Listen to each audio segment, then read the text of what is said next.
अरे इस बारिश को भी अभी आना था। पापा, क्या चाचू का घर बहुत दूर है? नहीं नहीं, घर यही पास ही है। सुनो राजू बेटा, अपने चाचू के घर जाने के बाद मन लगाकर पढ़ाई करना। वैसे तो भैया तुम्हें किसी चीज की कमी नहीं होने देंगे, लेकिन फिर भी कभी घर के कामों में हाथ बटा देना। हाँ पापा, आप चिंता मत करिए, मैं चाचू को शिकायत का एक भी मौका नहीं दूंगा। बातों बातों में वो दोनों लल्लू के घर पहुँच जाते हैं। लो लो लो लो लो लो लो लो लो लो। अरे भैया, ये आप क्या कर रहे हैं? ओ पप्पू, तू? वो कुछ नहीं, मैं तो बस देख रहा था कि पोछा ठीक से काम कर रहा है या नहीं। गोरी उठो, क्या महारानी की तरह सोई हो? मैं थोड़ी देर बाहर क्या गया, तुम तो सो ही गई।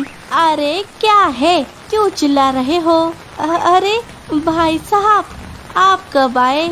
मैं तो बस अभी अभी आया हूँ भाभी। आप बताइए, आप कैसी है? मैं तो मजे में हूँ। वैसे आप अचानक यहाँ, कोई काम था क्या? अरे क्या भैया ने आपको नहीं बताया? भैया, मैंने तो आपको कबूतर चाचा के साथ चिट्ठी भिजवाई थी, क्या आपको याद नहीं? अच्छा, हाँ हाँ, याद आया। अरे गोरी, मैं तुम्हें बताना भूल गया, हमारा राजू स्कूल में फर्स्ट आया है और अब आगे की पढ़ाई के लिए उनके जंगल में अच्छा स्कूल नहीं है, तो इसीलिए राजू ने हमारे जंगल के स्कूल में दाखिला लिया है। तो जब तक उसकी पढ़ाई पूरी नहीं होगी, वो हमारे साथ रहेगा। क्या?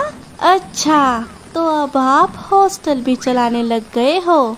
अच्छा है, राजू तो बहुत होशियार है। चलो मैं चलता हूँ भैया। राजू बेटा, अपना ख्याल रखना और मन लगाकर पढ़ना। मैं कभी कभार तुमसे मिलने आया करूँगा। ठीक है पापा। पप्पू अपने बेटे को छोड़कर अपने जंगल लौट गया, लेकिन गोरी को ये बात अच्छी नहीं लग रही थी। मान न मान, मैं तेरा मेहमान। ठीक है राजू बेटा, अब तो आ ही गया है तो मैं तेरी ऐसी खातिरदारी करूंगी कि तू 2 दिन में ही यहाँ से भाग जाए।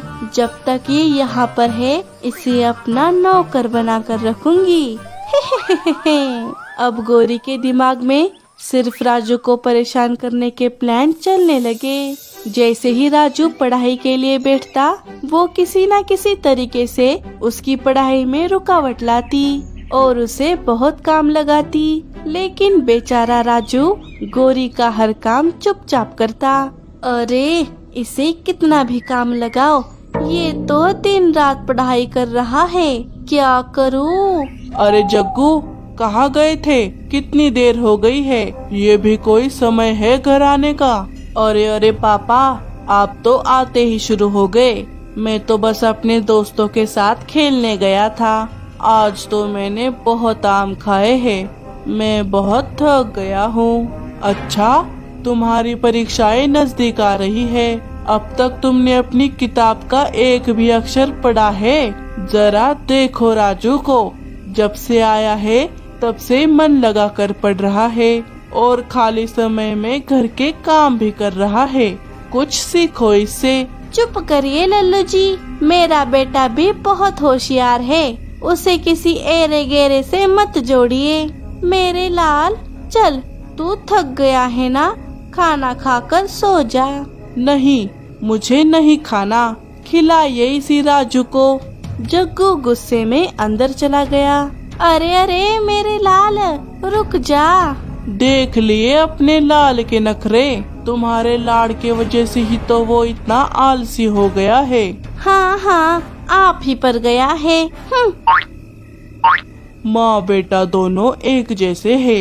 राजू, तुम अपनी पढ़ाई पर ध्यान दो, इन दोनों का तो ये रोज का ही है। जग्गू बेटा, तू गुस्सा थूक दे, मुझे पता है तू उस राजू से भी बहुत होशियार है, तू उससे ज्यादा नंबर जरूर लाएगा। अच्छा, झूठ क्यों बोल रही हो मम्मी? आप और मैं, हम दोनों जानते हैं कि वो राजू कितना होशियार है। वो तो दिन रात पढ़ाई करता है और मुझे तो किताबें देखते ही नींद आने लगती है। मैं उससे ज्यादा नंबर नहीं ला सकता।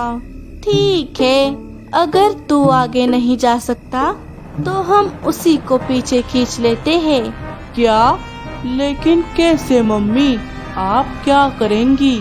मेरे पास एक खतरनाक आइडिया है।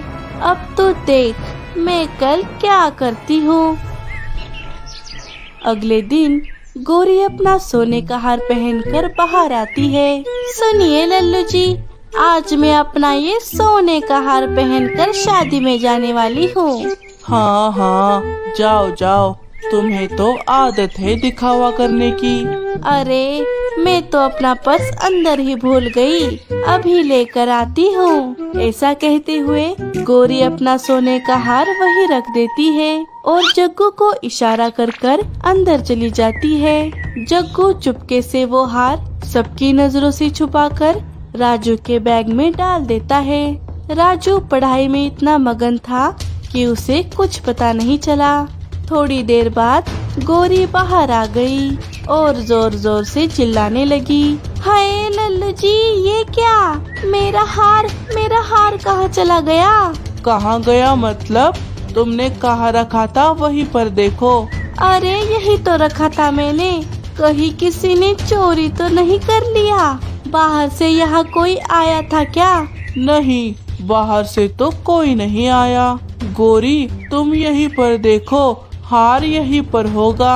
अरे मैंने कहा ना यहाँ पर नहीं है। अगर बाहर से कोई नहीं आया था इसका मतलब चोर घर में से ही कोई है। क्या? घर में से? गौरी तुम मुझ पर शक कर रही हो? अरे कलमुही, वो हार मैंने ही तुझे लाकर दिया था, भूल गई? हाँ हाँ मुझे याद है। अगर आपने नहीं तो बचे ये दोनों। राजू तूने ही मेरा हार चुराया होगा। अरे चाची, ये आप क्या कह रही है? भला मैं आपका हार क्यों चुराऊंगा? गौरी तुम राजू पर इल्जाम मत लगाओ, पहले अपने बेटे से पूछो। अरे पापा, मैं हार क्यों चुराऊंगा? आप चाहे तो मेरा बैग खोलकर देख सकते हैं। हाँ हाँ, मैं देखता हूँ। अभी दूध का दूध और पानी का पानी हो जाएगा। लल्लू जग्गू का बैग खोलकर देखता है, लेकिन उसे उसमें कुछ नहीं मिला। अरे इसमें तो किताबें भी नहीं है। तो अब आपके लाडले भतीजे की भी बैग देख लो। लल्लू राजू की बैग देखता है तो उसे उसमें गौरी का हार मिल जाता है। ये देखकर राजू और लल्लू दोनों ही चौंक गए। हाँ, मिल गया मेरा हार, चोर कहीं के। देखा पापा, आपका भतीजा कितना होशियार है। मुझे तो पहले से ही इस पर शक था। जब से आया है तब से मेरे पैसों पर और मेरे गहनों पर इसकी नजर है। चल अब मेरा मुंह क्या देख रहा है, निकल मेरे घर से। अरे चाची, आप गलत समझ रही है। मैंने आपका हार नहीं चुराया। ये मेरे बैग में कैसे आया मैं नहीं जानता। अच्छा, अपनी सफाई अपने पापा को देना। उठा अपनी किताबें और निकल जा मेरे घर से। अरे गौरी, उसकी बात तो सुन लो। मुझे नहीं लगता कि राजू ने हार चुराया है। आप तो चुप ही करिए, आपकी वजह से ही तो मैंने इस चोर को अपने घर में ले लिया। गौरी राजू को धक्के मारकर घर से बाहर निकाल देती है। राजू अपनी बैग कंधों पर डालकर वहाँ से चला गया। चोटा कहीं का। तभी अचानक से तेज बारिश शुरू हो गई और राजू एक घने पेड़ पर बैठ गया। राजू बहुत दुखी था, लेकिन उसे हौसला देने के लिए उसके पास कोई नहीं था। तभी मीठी चिड़िया उसे देख लेती है और उसे बारिश में भीगता देख उसके पास आ जाती है। राजू, तुम बारिश में क्यों भीग रहे हो? जाओ अपने चाचू के घर जाओ। नहीं, मैं वहाँ पर नहीं जा सकता क्योंकि चाची ने मुझे घर से बाहर निकाल दिया है। क्या? चलो पहले हम घर चलते हैं, मेरे पीछे आओ। मीठी राजू को लेकर अपने घर आ गई। अब मुझे बताओ राजू कि गौरी ने तुम्हें घर से बाहर क्यों निकाला? राजू ने सभी घटी घटना मीठी को बता दी। मीठी भी सब बात सुनकर बहुत चौंक गई। क्या? लेकिन अगर तुमने हार नहीं चुराया तो वो हार तुम्हारी बैग में कैसे आया? पता नहीं चिड़िया मौसी। लगता है गौरी ने ही ये सब किया है। जाने दो राजू, तुम चिंता मत करो। अब तुम यही अपनी पढ़ाई पूरी करो और पूरे जंगल में अव्वल आओ। शुक्रिया मौसी, आपने मेरी मदद करके मुझे बहुत बड़ी परेशानी से बाहर निकाला है। अब मैं बहुत मन लगा कर पढ़ूंगा। तुम्हारे जैसे होशियार और मेहनती बच्चों की हमारे जंगल को बहुत जरूरत है। रात हो गई। रात का खाना खाकर सभी सो गए। सुबह जब राजू की आँख खुली तो उसने देखा कि मीठी अपने छत पर कुछ कर रही है। वो भी उसके पास चला गया। अरे मौसी, ये आप क्या कर रही है? अरे वो कल की बारिश में घोंसले की छत खराब हो गई है। अब ये बारिश को नहीं झेल पाएगी। हाँ, छत की हालत देखकर तो ऐसा ही लगता है।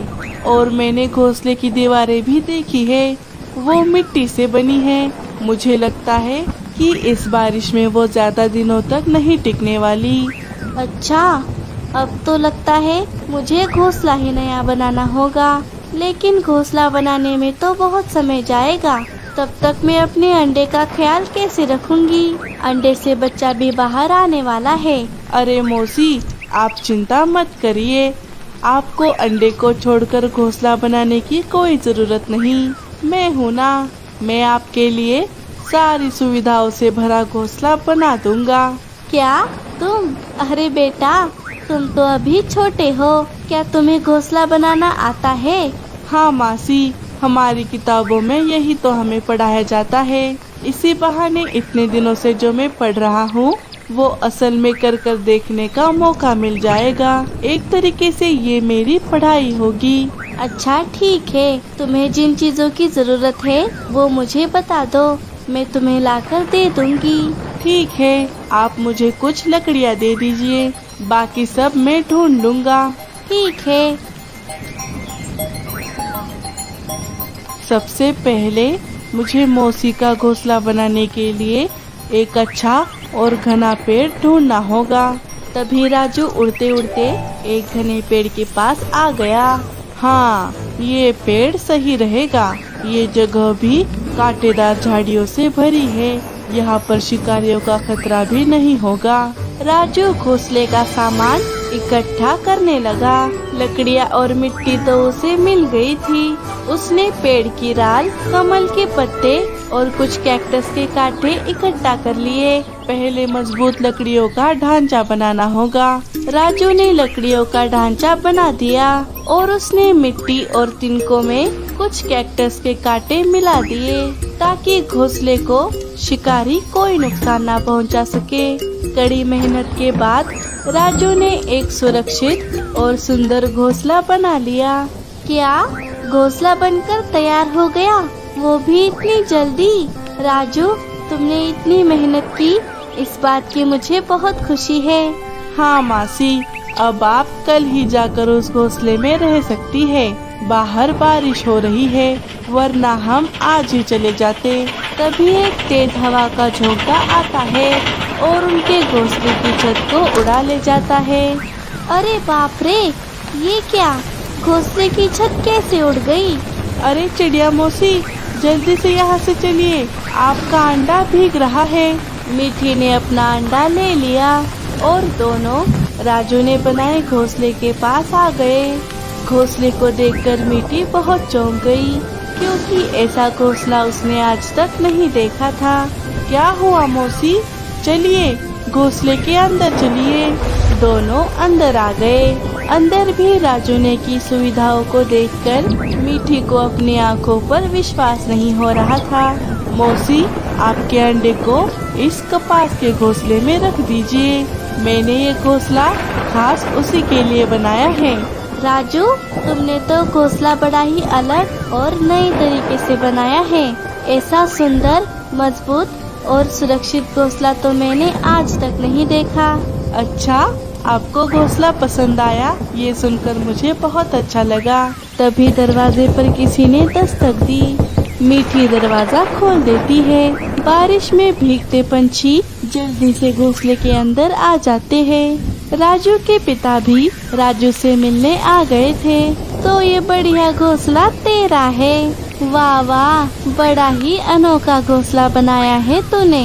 हाँ बुआ जी, लेकिन ये घोंसला मैंने नहीं, राजू ने बनाया है। ये सुनकर गौरी को अपने कानों पर विश्वास नहीं हो रहा था।